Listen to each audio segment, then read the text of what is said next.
The Kingdome crowd gives an opening ovation to California ace Nolan Ryan, the American League starter. Los Angeles' Davey Lopes leads off for the Nationals. A strikeout. An overpowering fastball, the Ryan Express. Baseball's greatest strikeout pitcher, making his second All-Star appearance, already has turned on the Kingdome crowd. Pittsburgh's Dave Parker, an awesome sight for any pitcher, is next. Strength against strength. Ryan's second victory. The three. The crowd is wondering whether Ryan can match Hubble's speed of 5 straight strikeouts, while Mike Schmidt wonders how to handle that Ryan fastball. The count is 3-2 on the Dodgers' Steve Garvey as Ryan goes for strikeout number 3. Awfully close, but it's ball 4. Ryan was giving his team a needed early lift, but as seen on the replay, he missed ending the inning on an uncomfortably close call, just inches off the black. Now he has to face Philadelphia's Mike Schmidt, leading vote getter on the National League squad. And he unloads. Fred Lynn can't get it, and Garvey scores from first as Schmidt goes for a triple.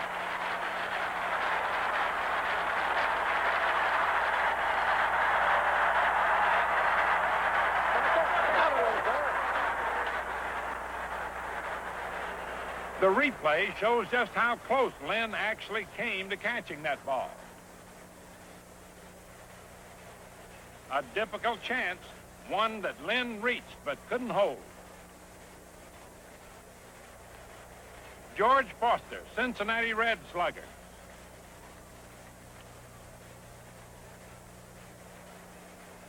Inches over Carl Yastrzemski's head and straight down the line.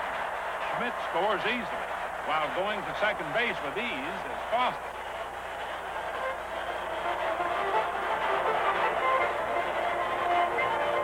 And that's where he stays, but the Nationals have the Americans in an early hold, 2-0 after half an inning.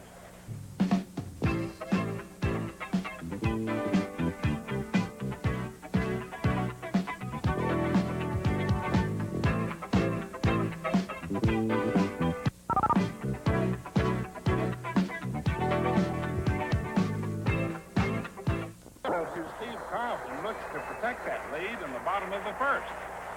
After one out, he faces Kansas City's leading hitter, George Brett. Ball 4, and the Americans have their first base runner. California Angels RBI man, Don Baylor, makes his first All-Star appearance. A hot smash just inside the third baseline. Brett scores all the way from first, and Baylor winds up with a double. The American League wastes little time getting on the scoreboard.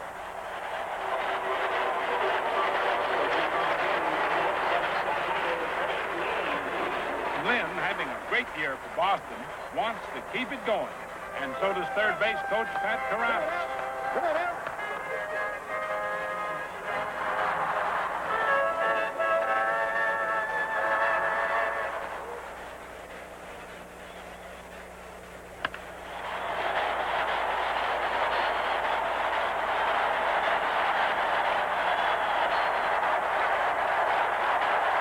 Two-run homer, putting his team on top, 3-2. Fred Lynn is playing in his 5th straight All-Star game, and despite a nagging groin injury, he's stronger than ever.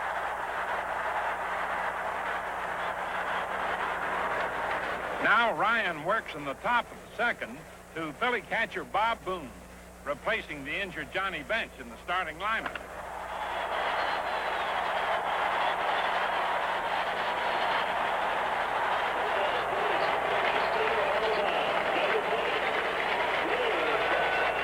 Pinch hitting with one out is the St. Louis Cardinals' great Lou Brock, capping off his final year coming into the All-Star game just 27 hits shy of the 3,000 hit milestone. Brock's base hit puts runners on second and first.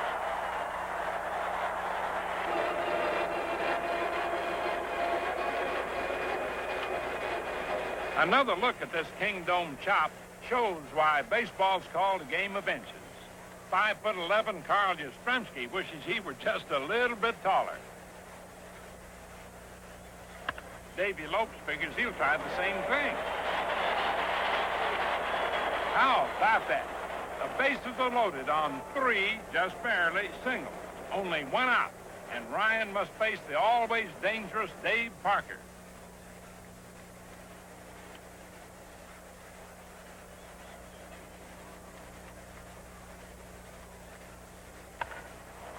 Parker flies to center field. Tagging from third is Bob Boone. And so without the benefit of a really hard-hit ball, the National League has tied the game at 3.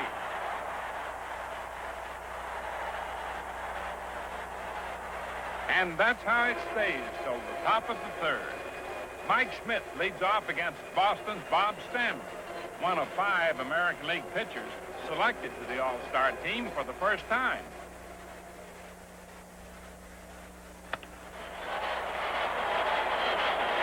The second consecutive extra base hit for Schmidt.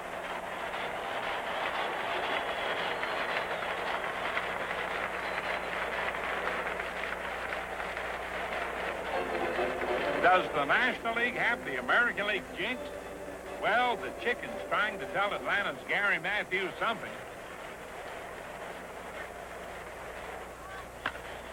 Yastrzemski tries for Schmidt at third, but too late. Close, but a costly fielder's choice.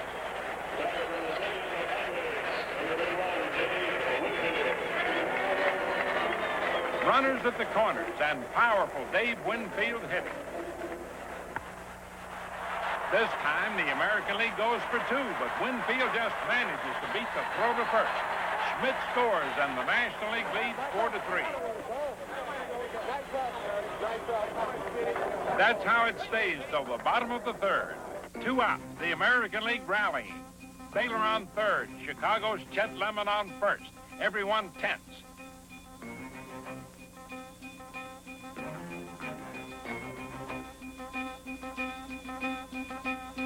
Is this where the American League shakes that all-star jinx?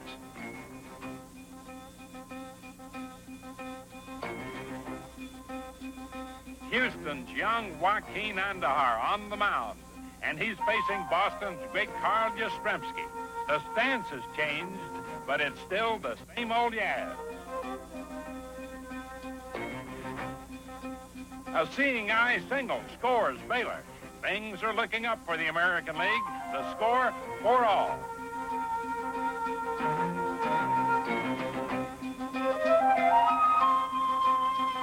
Lemon now on second. Kansas City catcher Darrell Porter at bat.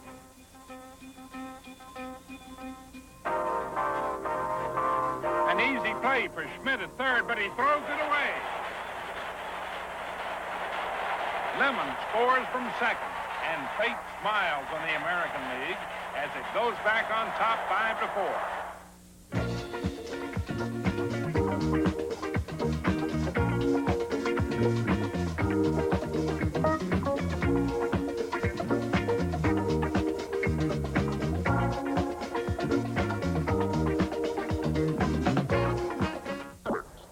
38-year-old Rose at first base, playing a record 5th different all-star position. On the mound, 40-year-old Gaylord Perry. Batting, 39-year-old Carl Yastrzemski.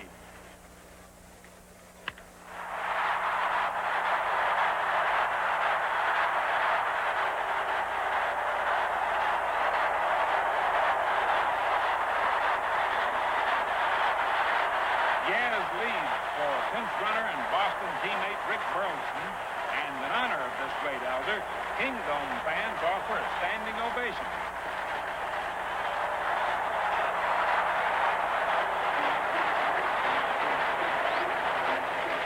Darrell Porter, the hitter. Burleson leads off first, and Porter lays into one.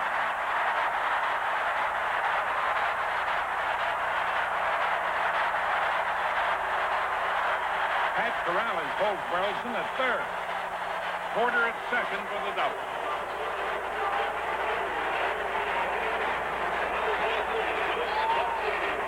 Sent in to pinch hit, Seattle's hometown all-star, Bruce Bochy, having an impressive year at the plate, and his fans give him a standing ovation.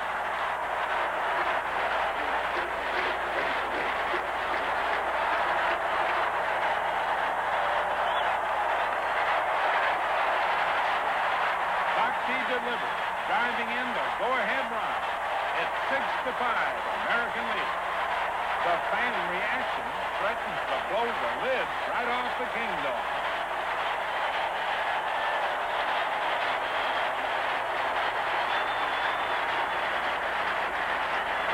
The Americans have 2 on, no out. Tom Lasorda is afraid that if you give the American League another inch, it might just blow the game wide open. Perry pleads that Bochy's hit was just over the infield. Just a little bit over his head. But Lasorda's made his decision. In comes left-hander Joe Sanvito, Houston's young relief sensation. And left-hand hitting Reggie Jackson up in a game-breaking situation. A hit here, and the American League would go on top by 2 runs for the first time in the game.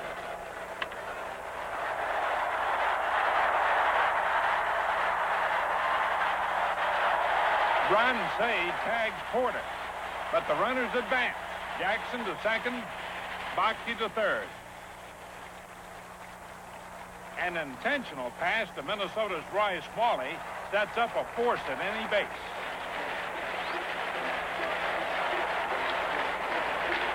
George Brett is back. It's lefty against lefty.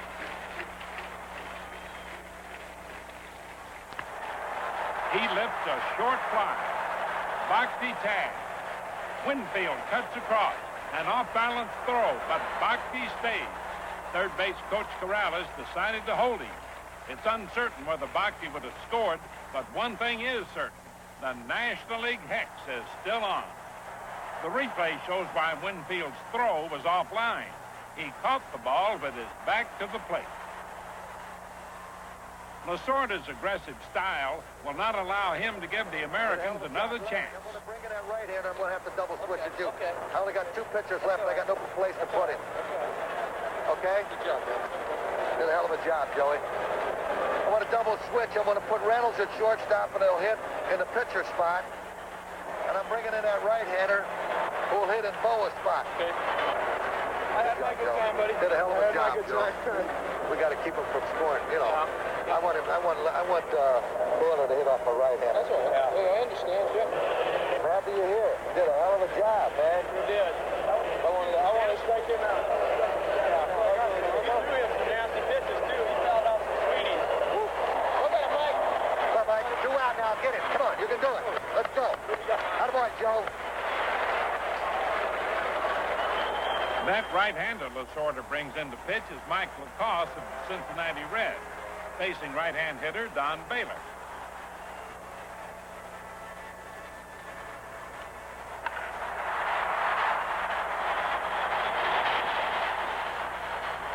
The Americans took the lead 6-5, but they missed a golden opportunity to get more.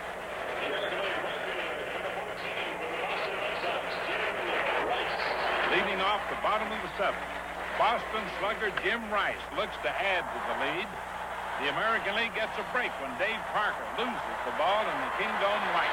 But Parker recovers quickly and never hesitates. His throw is dead to right, and so is Rice. Another look shows how momentum can swing on one play. After a false start, Parker gets a true bounce, makes a great throw, and the American League comes up inches short. Is this another case of the National League jinx?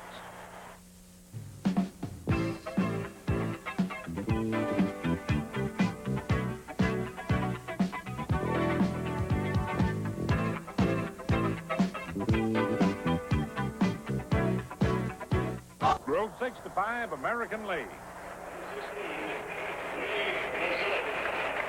So far, the Nationals have done little to solve Texas Rangers bullpen ace Jim Kern. But pinch hitter Lee Mazzilli, New York Mets switch hitter deluxe, is anxious to try in his first All-Star at bat. An opposite field line drive. It's fair by inches. The home run ties the score for the fourth time. 6-all.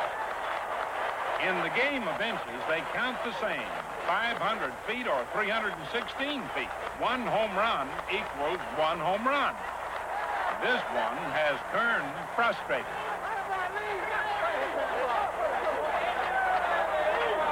Kern has little trouble wiping out other National League hitters, but just can't wipe out Mazzilli's key blow.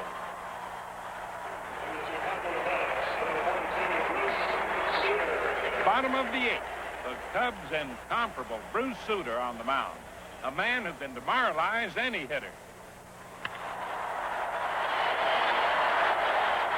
But the California Angels' Brian Downing isn't all. He leads off with a base hit.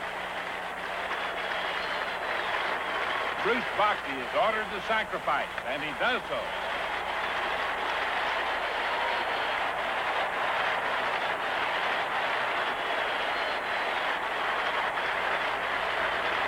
The Nationals know Reggie Jackson can break open a game with one swing of the bat, so they pass him intentionally.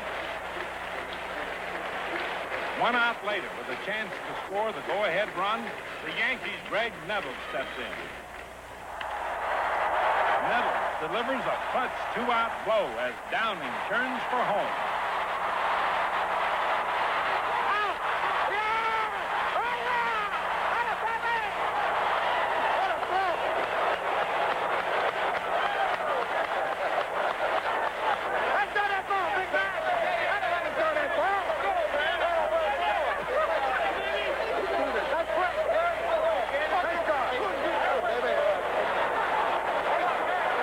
Parker's magnificent throw is a classic example of why All-Star games are remembered. Gary Carter is a rock of granite at the plate, and Downing can't bust through. And he's out by a crucial inch.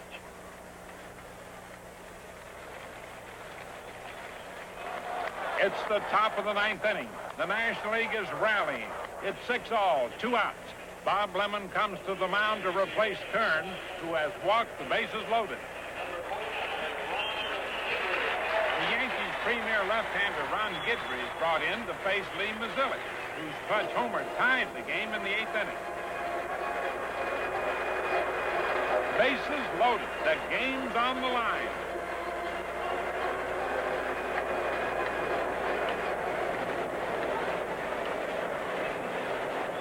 Guidry misses the plate. Mazzilli walks. And in comes the go-ahead run without benefit of a base hit. The Lions score for the National League in the 9th reads no hit, no errors, 1 run, and a 7-6 lead. Now Bruce Sutter, after his second straight All-Star win, makes it look easy. That's 1 out. Here's 2. And the game's over. Congratulations to Bruce Sutter, the All-Star winner for the 2nd year in a row. And congratulations to Dave Parker, MVP of the ball game for his 2 great throws. Nice job, Chuck. The National League wins another squeaker, and its recent All-Star jinx over the American League holds true. 8 straight victories. Well, we've just looked back at the 1979 All-Star game, and with me, the MVP of that game, Dave Parker. And Dave, I know you enjoy winning your batting titles and hitting some home runs, but is it like a home run when you throw runners out at bases and at the plate like you did in that game? Well, in that game, it was the thrill of a home run because it's the All-Star game, and you got the best from both leagues playing each other, and those are 2 key plays. So I got the same thrill and satisfaction out of throwing those guys out as I would have to hit one out of the park. Do you remember the crowd? What were they like after you threw out the second runner? Well, the crowd, of course, they just come out to see the players' outstanding skills. Of course, you got, it was in American League Stadium, and they were pulling for them, but I got a good response from the crowd. They applauded my efforts, and that made it even more special to me. And what were the teammates in the dugout? I mean, all of whom have great arms and everything else, but they knew that was something special, didn't they? Yes, I think so. I can recall Bruce Sutter running up to me and saying, hey, you made it possible for me to get a win in this All-Star game. This is 2 years in a row I done got a win. So he was extremely excited about it, and the coaches during that time was very excited about it. And we were just glad to win because it was a tight ball game, and that last throw to the plate to Carter, who made an outstanding play on tagging Downing out, was the winning factor in the ball game. So everybody was just elated about it, and it made me feel like I was kind of special at that particular time. Well, those throws, we can make an instructional film the way those throws were in the All-Star game. Dave Parker, the MVP of the '79 All-Star game. We hope you've enjoyed looking back at our series of All-Star reviews. Look for more games in the coming weeks. I'm Chris Brown.